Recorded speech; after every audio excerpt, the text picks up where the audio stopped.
시간에는 항등식에 대해서 공부해 보도록 하겠습니다. 자, 우선 항등식의 정의에 대해서 한번 알아보도록 하겠습니다. 자, 항등식이라는 것은 등식인데 x라는 문자가 항상 포함이 되어 있습니다. 그래서 x의 값에 관계없이 항상 성립하는 등식. 이렇게 생각을 하시면 됩니다. x 값에 항상 관계없이 항상 성립한다는 이야기는 x에 어떤 값을 대입해도 성립한다는 이야기죠. 그래서 x값에 관계없다. 이것은 모든 x값에 대하여 이렇게 표현을 바꾸어도 되겠습니다. 모든 x값에 대하여 항상 성립하는 등식. 그래서 문제에 x값에 관계없이라고 나올 수도 있고 모든 x값에 대하여 이렇게 나올 수도 있습니다. 두 문장 모두 항등식을 뜻하는 것입니다. 자, 그럼 항등식의 특징은 뭐냐? 항등식의 특징, 항등식의 모양은 어떻게 생겼느냐? 좌변과 우변의 모양이 같다. 이렇게 이야기할 수가 있겠습니다.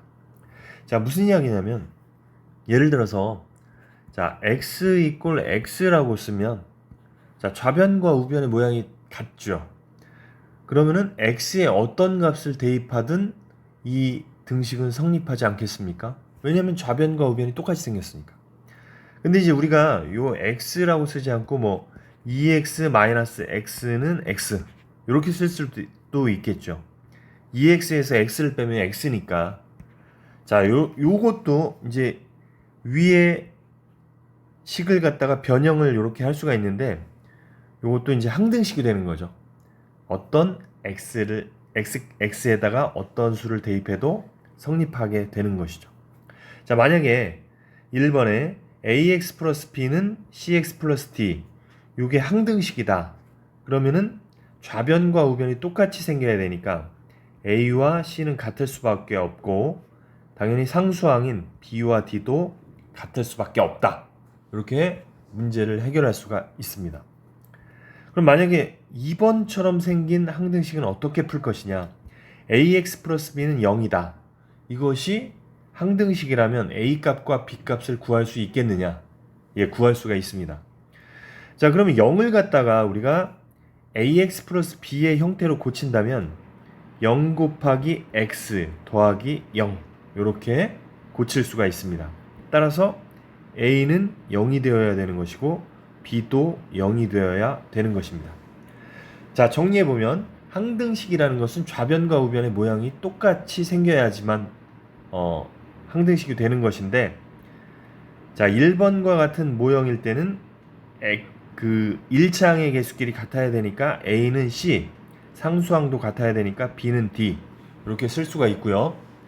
2번과 같은 모양 1차식 이꼴 0일 때 이것이 항등식이 되려면 0을 우리가 0x 플러스 0으로 고칠 수 있기 때문에 a는 0, b는 0이다. 이렇게 풀어낼 수가 있겠습니다. 자, 그럼 관련 문제를 풀어보도록 하겠습니다. 자, 등식 4x 플러스 5b는 ax 플러스 12 x에 대한 항등식일 때 상수 a, b를 구하여라. x에 대한 항등식이니까 x에 어떤 수를 대입해도 성립한다는 말이겠죠. 그럼 항등식의 모양은 어떻게 되었습니까? 그렇죠. 좌변과 우변이 똑같이 생겨야 된다고 그랬죠. 자, 그러면은 1차 항끼리 같아야 되니까 a는 4일 수밖에 없겠죠. 그 다음에 상수항도 서로 같아야 되니까 5b와 10은 같을 수밖에 없겠죠. 따라서 b는 2가 되겠습니다. 그래서 a는 4, b는 2 이렇게 문제를 해결할 수가 있습니다. 자, 물론 이 문제를 좀 다른 방법으로 풀 수도 있습니다. 즉 ax 플러스 b는 0 요 꼴로 놓고 a는 0 그리고 b도 0이다. 이런 식으로 풀어낼 수도 있습니다. 자, 만약에 이런 식으로 풀으려면 모든 항을 좌변으로 이항을 해야겠죠. 그럼 4x 플러스 5b 자, 우변에 있는 항을 이항을 하면 마이너스 ax 마이너스 10이 되겠죠. 자, 그럼 우변에 0만 남았습니다. 자, 그럼 1차 항끼리 정리를 해보면 4x-ax니까 분배 법칙의 역을 이용하면 4-a의 x 이렇게 쓸 수가 있고요. 상수항은 5b-10은 0 이렇게 쓸 수가 있습니다. 자, 그럼 1차항의 개수와 상수항이 모두 0이 되어야지만 이 항등식이 성립하는 거죠.